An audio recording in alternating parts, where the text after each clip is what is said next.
23 minutes before my youngest daughter was supposed to get married, the groom's father closed the library door, put a 6-page loan document in front of me, and asked a question that ended my family as I knew it.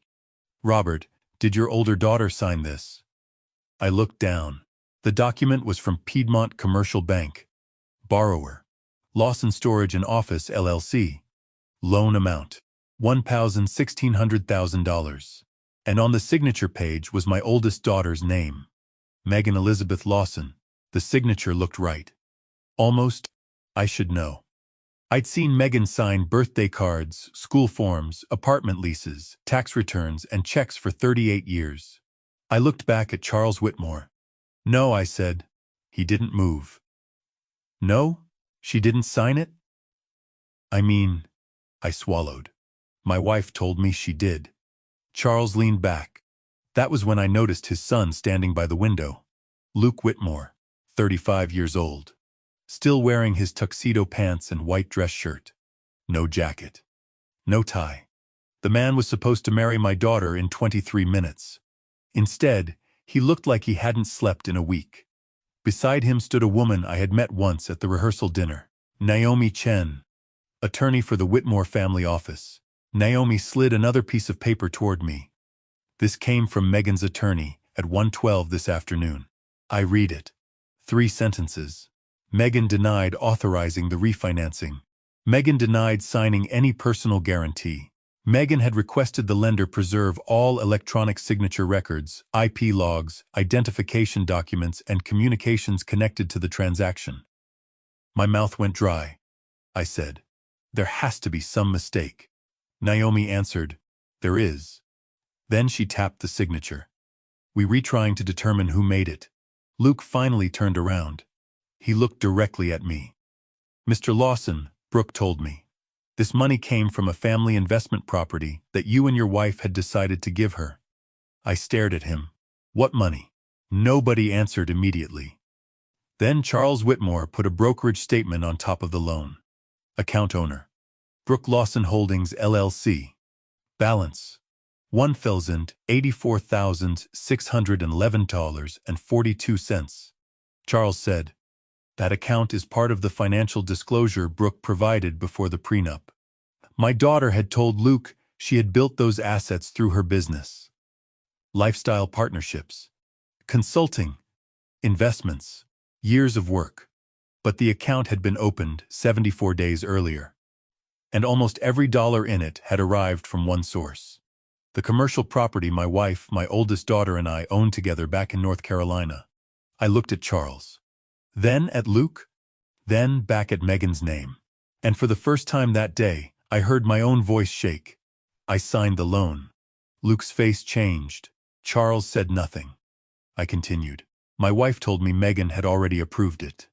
Naomi asked, "Did you speak with Megan directly?" That should have been an easy question. It wasn't. "No." "Did you read the complete closing package?" I looked down. "No." "Did you see Megan sign?" "No." Naomi nodded slowly. Not judgmental. That was worse. Then the library door opened. My wife, Elaine, stood there. She was wearing the champagne-colored dress Brooke had chosen for her 8 months earlier. Her face was pale. Behind her stood our younger daughter, my little girl, Brooke. White gown, veil, hair perfect, makeup perfect. 700,000 people online knew her as Brooke Lawson, lifestyle founder, interior design creator, bride-to-be. She looked at the documents on the table, then at me, then at Luke. "What is this?" Luke said, "You tell me." Brooke's expression barely moved. For 1 second. Maybe less. But I saw it. Fear. Not confusion. Fear. And that difference was the first crack. The problem was, and it wasn't the first crack I should have noticed. There had been dozens before it. I had simply spent 30 years explaining them away. 4 months earlier. "My name is Robert Lawson. Most people call me Bob." I was 68 that spring.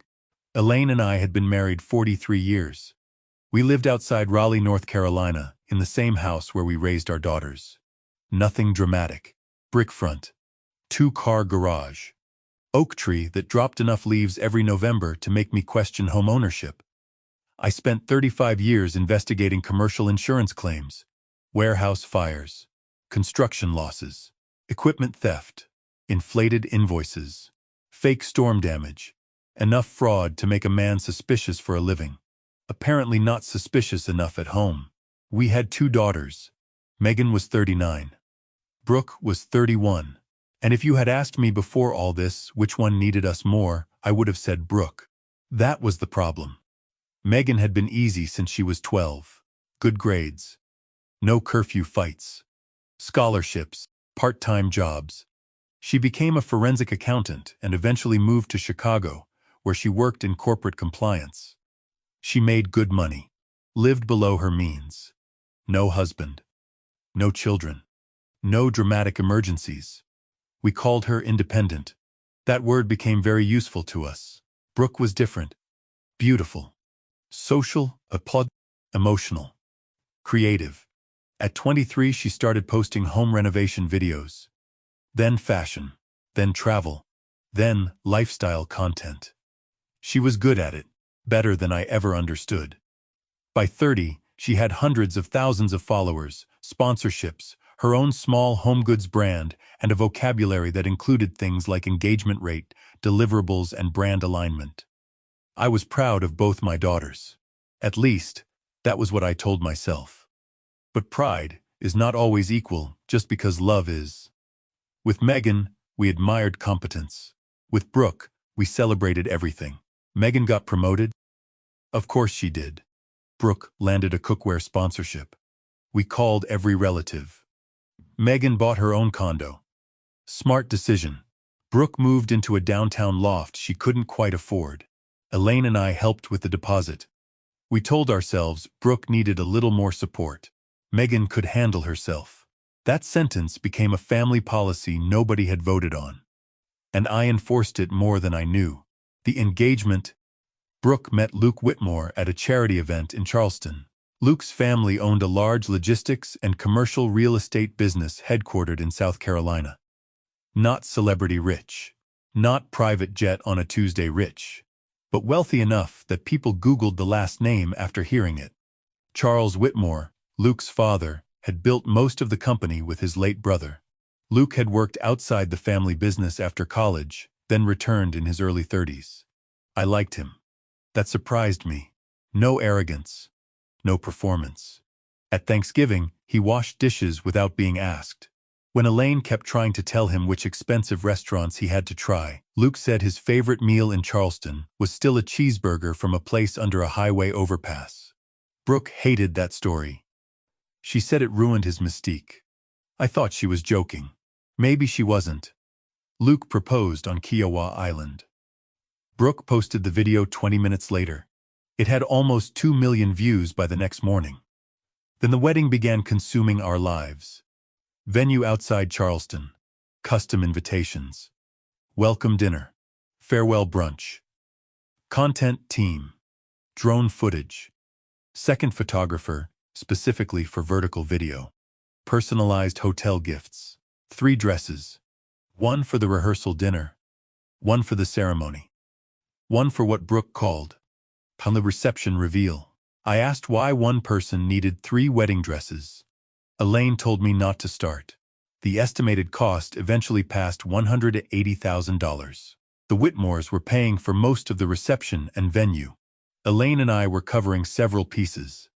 Brooke's sponsors were contributing others. Megan offered to pay for the rehearsal dinner wine. Brooke said no.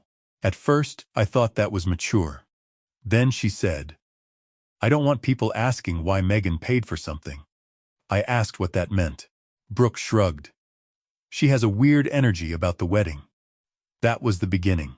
Or maybe the beginning was years earlier. I just noticed it then. Grandma spendent. My mother died 9 years before the wedding. She left very little jewelry. One piece mattered. A sapphire pendant set in white gold. Not worth a fortune. Maybe $8,000 or $9,000.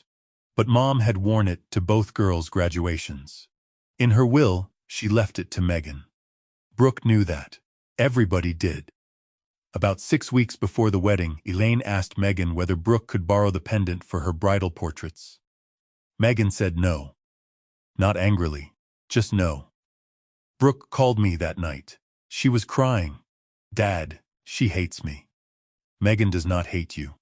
She won't even let me wear Grandma's necklace for one afternoon. It belongs to her. I'm getting married once. Hopefully. Dad. Sorry. Then Brooke said, you don't understand. The whole shoot is built around family heirlooms.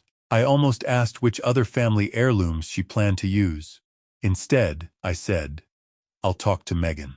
That was my mistake. Not the biggest, but one of the clearest. I called my older daughter. She listened quietly, then said, Dad, why are you calling? To ask if you'll reconsider. No. Why are you calling? I didn't understand.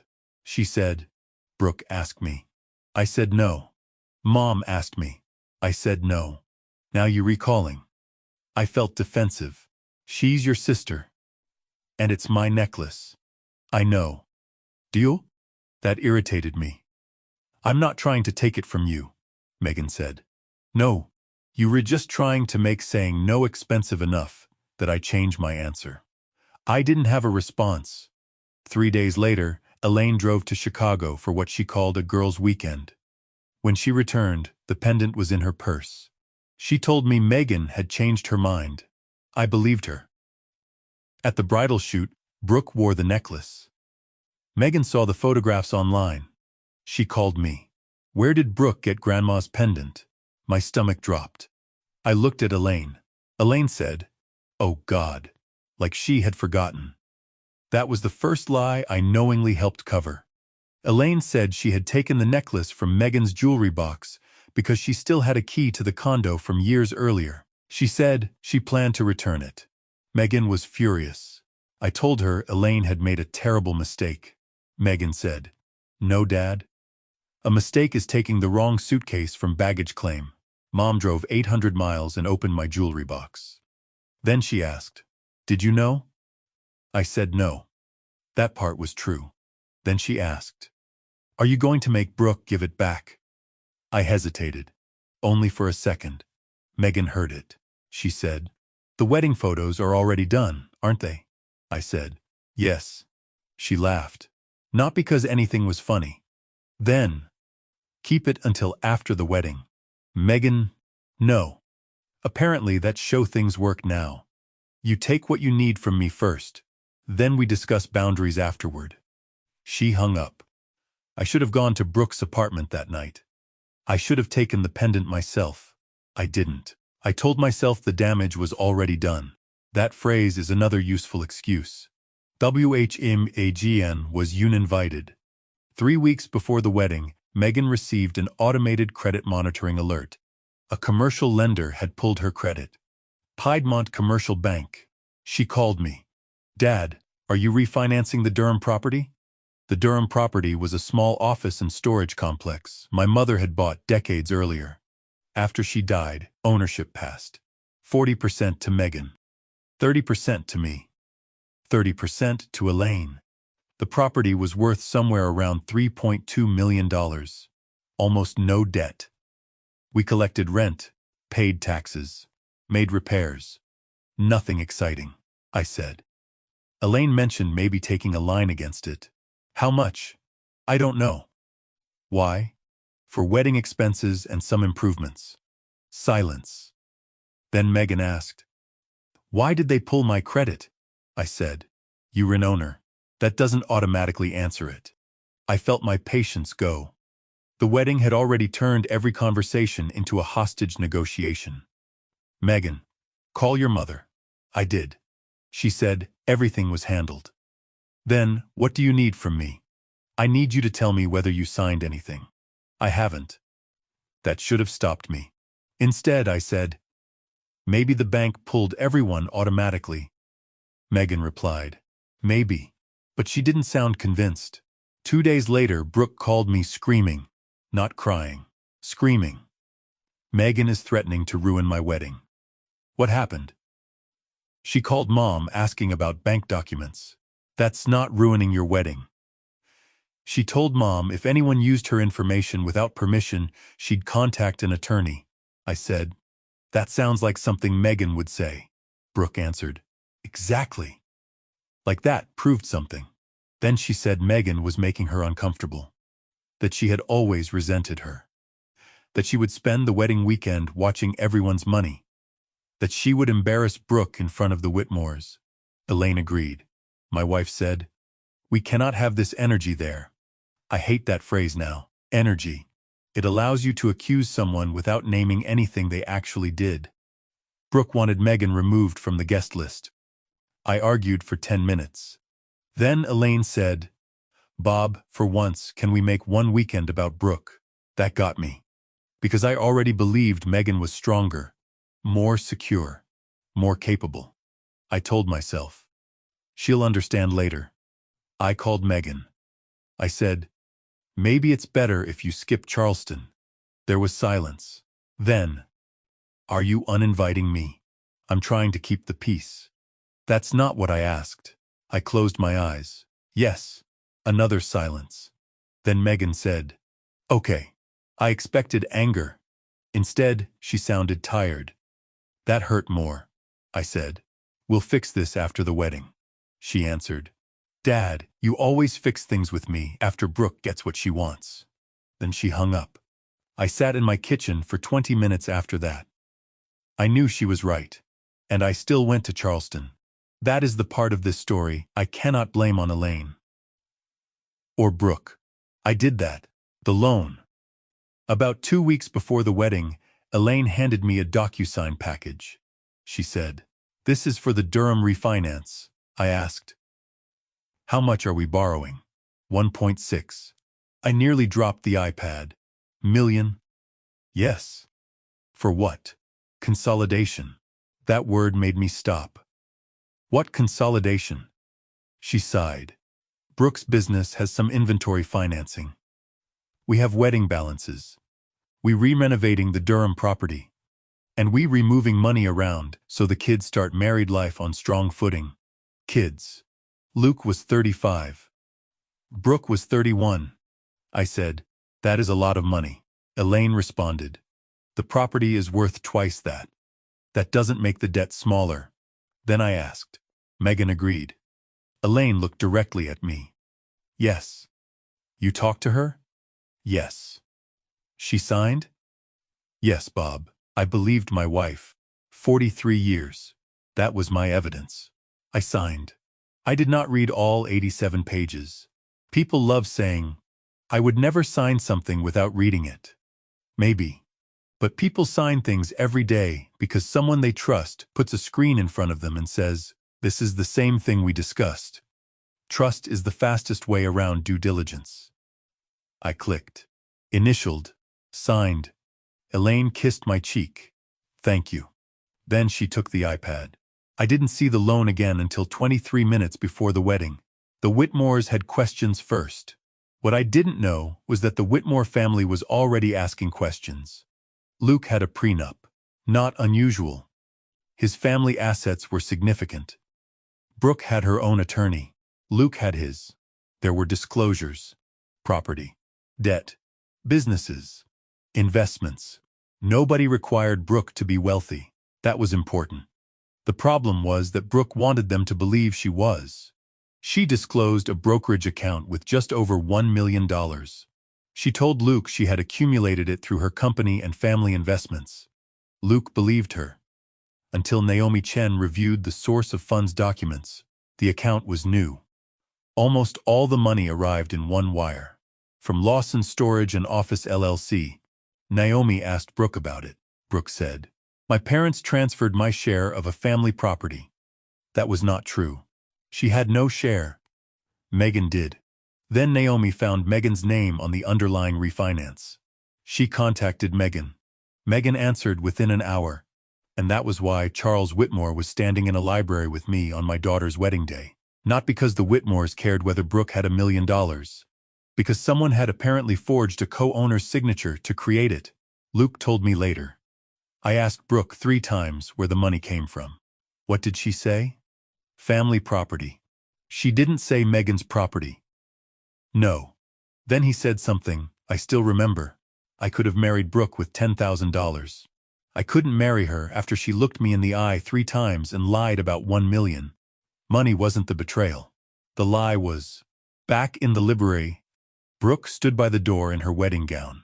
Elaine stepped in front of her. "This is ridiculous," Naomi said. "Mrs. Lawson, did Megan sign this loan?" Elaine stared at her. Then at me. "Bob knows she did." Every head turned toward me. I said, "No." Elaine blinked. I continued, "You told me she did. Because she did." "Megan says she didn't. She's lying." That word hit me. My wife said it too quickly. Brooke began crying. "Luke, please." He didn't move. She walked toward him. "This is exactly what Megan wanted." Luke said, "What did she want?" "To ruin this." "How?" "By making everything look suspicious." Naomi said, "A forged signature does not look suspicious." "It is suspicious." Brooke turned on her. "I don't even know who you are," Naomi answered. "I'm the person who read the documents." That shut the room down. Charles Whitmore asked Elaine, "Where did the money come from?" "My husband and I." "No." Charles remained calm. "Where did the $1.6 million loan proceeds go?" Elaine looked at me. I knew then. My wife had an answer she didn't want to say in front of me. I asked, "Elaine?" She whispered, "I was going to tell you." That sentence has never preceded good news in the history of marriage. The debt behind the wedding, Brooke's online business, looked successful. It wasn't. Not anymore. 2 years earlier, she had launched a home goods company. Candles, linens, decorative trays, throw blankets.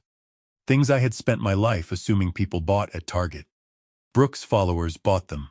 At first. Then growth slowed. Inventory didn't. Advertising got more expensive. Returns increased. She started using merchant cash advances and short-term business financing. Elaine co-signed some of it, without telling me. By the time Brooke got engaged, she owed nearly $310,000 through the business. Elaine had another $96,000 on credit cards and personal lines tied to wedding deposits, brand expenses, and Brooke's company. I stared at my wife. $400,000. Elaine said. It wasn't all at once. I almost laughed. As if debt became safer when accumulated politely. She continued. The refinance cleaned everything up. What else? Nothing. Elaine. She looked down. The brokerage account. I asked, "Why?" Brooke answered this time. "Because Luke's family was looking at everything." Luke stared at her. Brooke kept talking. "They have attorneys, advisors, everybody asking what I own." "I didn't want to look like I was walking into this marriage with nothing," Luke said. "I never asked you to have anything." Brooke started crying harder. "You don't understand what it feels like around your family. Everybody has companies, property, trusts, foundations. I sell blankets on Instagram." Luke looked stunned. Not disgusted. Sad. "That distinction mattered," he said. "Brooke, I loved the woman who sold blankets on Instagram. You were the one who decided she wasn't enough." Nobody said anything after that. Then Brooke turned toward me. "Dad, tell him Megan knew." I stared at my daughter. She was asking me to save her. I had spent most of her life doing exactly that. But this time, there was a document between us. And another daughter missing from the room because I had told her to stay away. I said, "I can't." Brooke's face hardened.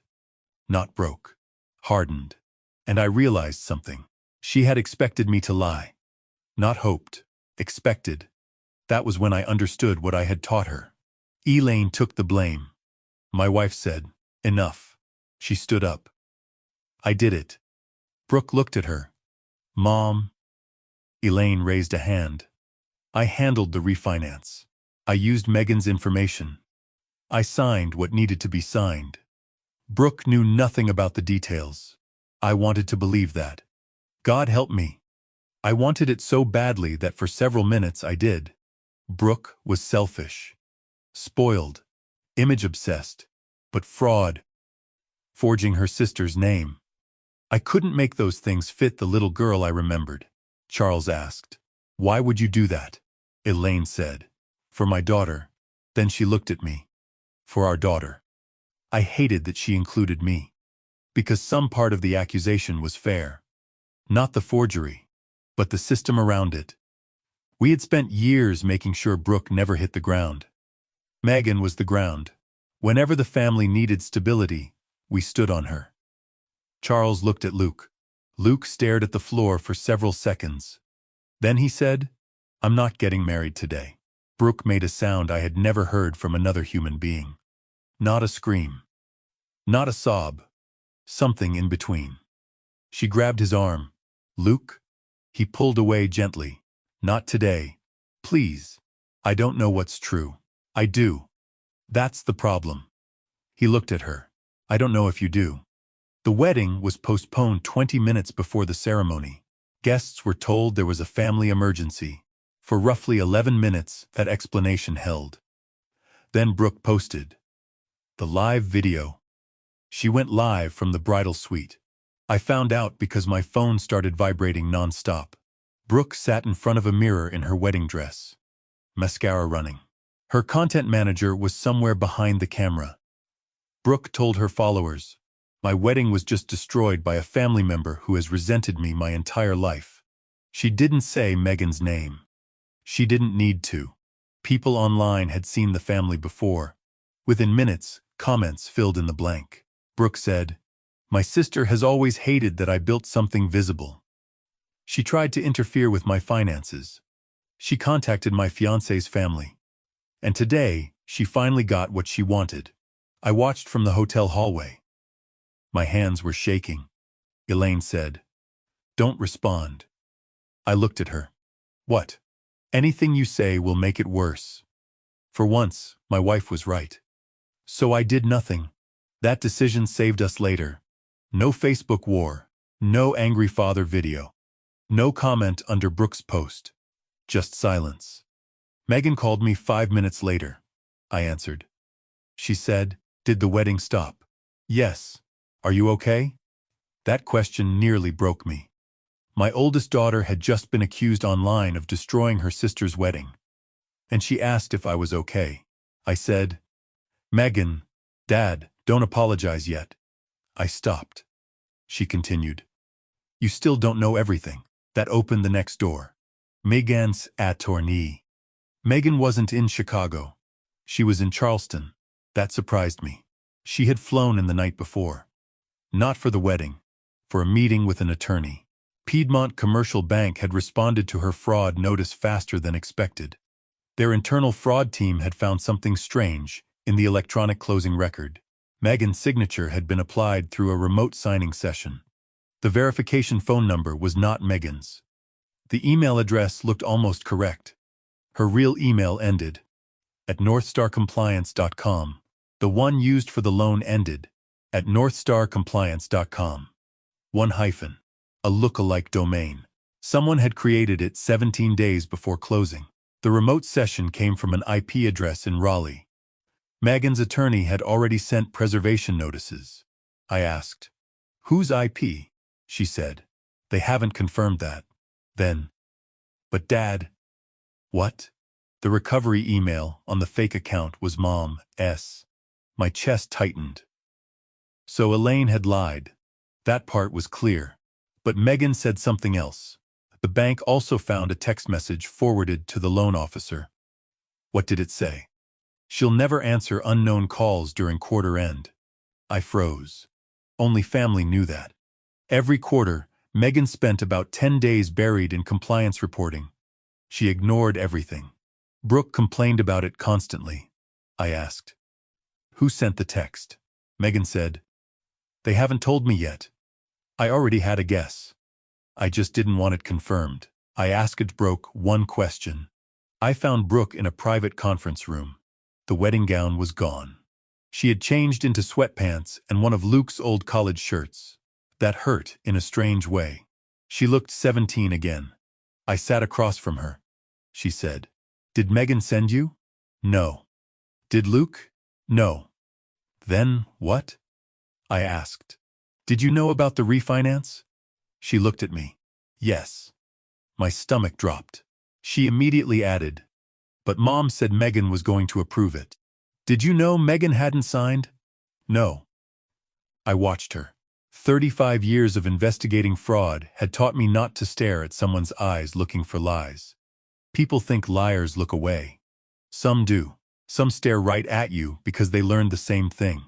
So I listened to the language. Brooke said, Mom handled the documents. That wasn't what I asked. I said, did you know Megan had not signed? Brooke's jaw tightened. No.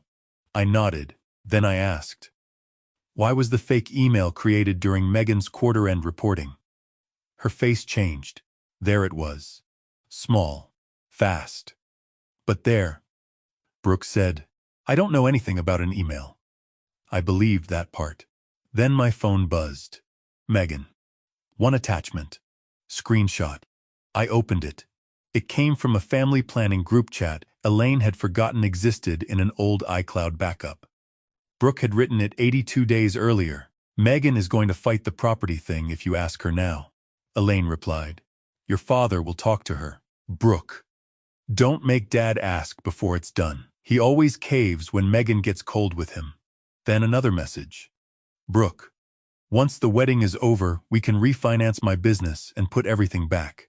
And finally, she won't sue us before I'm married. She's too worried about looking like the bad sister. I read the last line twice, then put the phone down. Brooke looked at my face. Dad. I stood. She started crying. Dad, please, I said. You knew. Not about the signature. You knew she didn't agree. Mom said we were borrowing against the family property. It was her property too. She has money. There it was. The sentence beneath all of it. She has money. Megan could absorb it. Megan could survive it. Megan was strong. Therefore, what belonged to Megan was somehow more available. I had helped teach that lesson. The thing I had to tell Megan.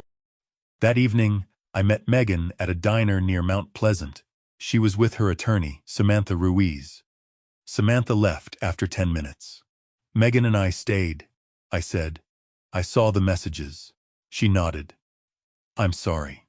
I know. No. I shook my head. Not for the loan. I didn't forge your name. I'm sorry because I helped build the family where they thought they could. Megan looked at me. I continued. Every time Brooke needed money, we called it temporary. Every time you said no, we called you difficult. When Brooke needed attention, we said she was sensitive. When you didn't need attention, we said you were independent. And then we used independent to mean. I stopped. Megan finished it. Available?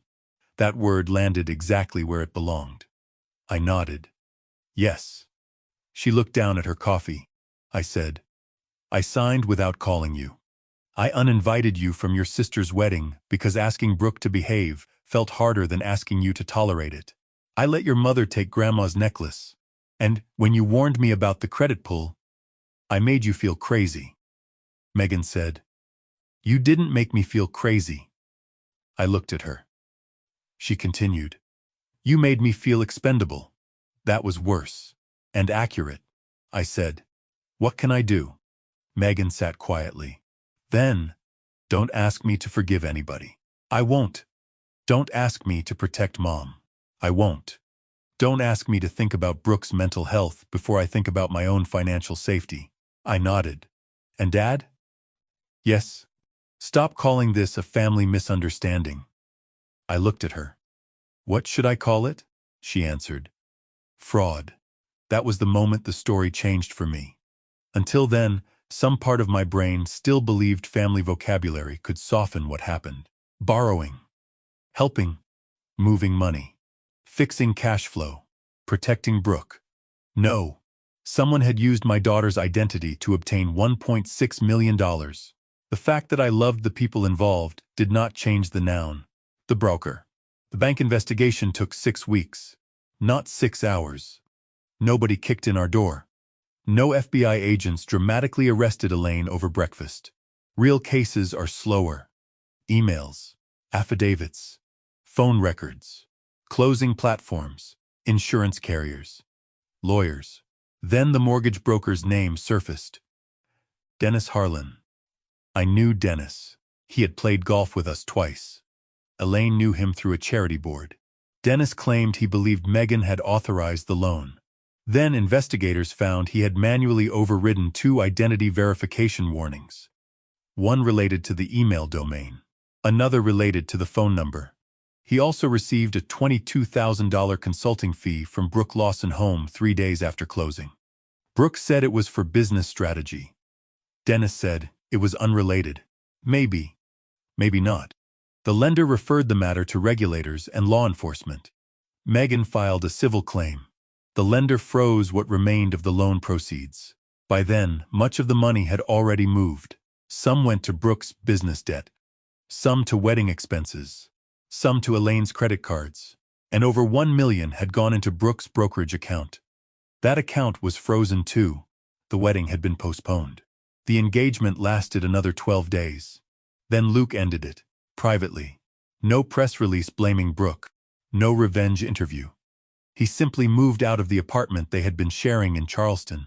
Brooke posted, "We've decided to take separate paths." That was the first accurate public statement she had made in weeks. Luke called me. About a month after the wedding, Luke asked me to meet. We sat at a barbecue place outside Charleston. He looked exhausted. I apologized. He said, "You didn't forge anything." "No. But I signed something I didn't understand because I trusted somebody who told me it was fine." Luke nodded. Then I said, "And I spent years rewarding Brooke every time she turned discomfort into an emergency." That surprised him. He asked, "Do you think she loved me?" "Yes." I didn't hesitate. That seemed to hurt him. He said, "Then why lie?" I thought about it. Because loving you and believing she was good enough for you were 2 different things. Luke stared at his plate. I continued. "My daughter built a business around making people want the life she showed them. Somewhere along the way, I think she started believing she had to perform that life for you too." Luke said, "I didn't want the performance. I know." He nodded. So did she. That was the tragedy. Brooke knew Luke didn't require wealth. But she had spent years measuring herself in views, homes, clothes, trips, collaborations, and proximity to people with more. The audience eventually moved inside her head. And once that happens, nobody has to be watching. You perform anyway. Elaine and I. My marriage did not survive unchanged. I wish I could tell you one confrontation fixed everything. It didn't. Elaine blamed Brooke, then Dennis, then wedding pressure, then me. "Some of those accusations were fair," she said. "You always made me handle the girls." I said. "You forged Megan's name," she said. "I was trying to fix something." I said. "You were trying to fix Brooke with Megan's money." Eventually, Elaine admitted the truth. She had been terrified. Not of prison. Not at first. Of shame. Brooke's business was failing. The wedding was becoming more expensive. Elaine had guaranteed debt without telling me. She had told friends how successful Brooke was. She had told the Whitmores how well our family was doing. Every lie created another lie that needed protection. Then Megan's ownership interest became, in Elaine's mind, a solution. She said, "I thought we'd put it back." I answered, "You cannot borrow consent and replace it later." We separated, not dramatically. I moved into a 2-bedroom condo for 6 months, then 12. We went to counseling separately. I don't know what our marriage will look like forever. That is one answer this story does not have yet. Not everything needs a neat ending. Brooke came to see me. 7 months after the wedding, Brooke knocked on my condo door. No makeup, no camera, no assistant. She had lost a lot. Luke, most brand partnerships. Her home goods company went into restructuring. She sold the Charleston apartment. But she was not homeless, not destroyed, not working a minimum wage job while strangers laughed at her. Life is usually less theatrical than that. She sat at my kitchen table, the same way she had 1,000 times growing up. She said, "Do you hate me?" "No." She started crying. I said, That doesn't mean I trust you. She nodded. Then, Megan won't talk to me. I know. Can you tell her I'm sorry? No. She looked surprised. I continued. You can tell her when she decides she wants to hear it. What if she never does? Then that's part of what you did. Brooke covered her face. After a while she said, I didn't think she'd lose anything. I asked, how did you figure that? She makes good money. She has savings. She doesn't have kids. I stared at her. Brooke stopped. She hurt herself. I said, so because your sister had been responsible, you believed responsibility made her cheaper to hurt? Brooke whispered. I guess. I nodded. That's what we taught you. She looked up. We? Yes. Your mother and I. I'm not pretending this started with the loan. I told her something I should have told her 15 years earlier. Needing help does not make you more important than the person giving it. The necklace came back. Brooke returned Grandma's sapphire pendant. She did not give it to me. She mailed it directly to Megan. No note asking forgiveness. Just the necklace. Megan told me that months later. I asked, did you answer? No. Are you going to? I don't know. I said, okay. That was progress for me. 5 years earlier, I would have told her family deserved another chance. 2 years earlier, I would have said Brooke was trying. Now I understood something. Brooke's effort belonged to Brooke. Megan's forgiveness belonged to Megan. Those were separate accounts. Nobody was allowed to transfer between them without permission. What happened with the money? The financial case took more than a year. The loan did not magically disappear. The property did not vanish overnight. Lawyers negotiated. The lender pursued claims against the people and professionals involved. Insurance carriers entered the picture. Dennis Harlan's licensing status became part of a regulatory proceeding. The civil case established that Megan had not authorized her personal guarantee. My signature, unfortunately, was real. So were Elaine's. That mattered. Megan's attorney eventually negotiated protection for her personal credit and ownership interest, while the remaining parties fought over losses and repayment. I paid Megan's legal fees. She initially refused. I said, I'm not buying forgiveness. I'm paying for part of a fire I helped start. She let me. That was enough. A year and a half later, Megan came home for Thanksgiving. Not to the old house. To my condo. 6 people. Turkey, too dry. Mashed potatoes, too salty. Exactly the kind of Thanksgiving I had missed while we were busy trying to make family look impressive. Brooke was not there. Elaine was not there. That was Megan's boundary. I respected it. After dinner, Megan stood by the window wearing Grandma's sapphire pendant. I noticed. She noticed me noticing. Neither of us said anything for a minute. Then I told her, you look like Mom. Megan smiled. Grandma would hate my shoes. She hated everybody's shoes. That made her laugh. Later, while I was washing dishes, Megan brought me a plate. She said, Dad? Yeah? I'm not saying everything is okay. I know. But this was nice. I turned off the faucet. For most of my life, I thought being a good father meant keeping my family together. I don't believe that anymore. Sometimes, keeping everybody together means forcing the person who was hurt to keep sitting beside the person who hurt them. That isn't peace. That is seating arrangement. I said. This was enough. Megan nodded. Then she hugged me. Not for long, but long enough. Dad's last word. People ask me what destroyed Brooke's wedding. Some think it was the forged signature. Some say the money. Some say social media. Some blame my wife. Some blame Brooke. For a while, I blamed everybody except myself. Now, I think the wedding was only where the truth became visible. The real damage started years earlier. Every time Brooke needed something, and I said, Megan will understand. Every time Megan set a boundary, and I called her difficult. Every time one daughter's stability became a resource we quietly redistributed to the other. I spent 30 years calling Megan strong.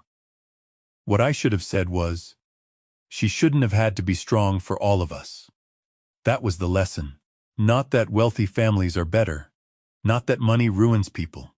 Not that social media makes people fake. Money and cameras only magnify what you already allow yourself to believe. Brooke believed looking successful was safer than admitting she was struggling. Elaine believed a lie was temporary if she intended to fix it later. And I believed the daughter who complained the least could absorb the most. All three beliefs cost us.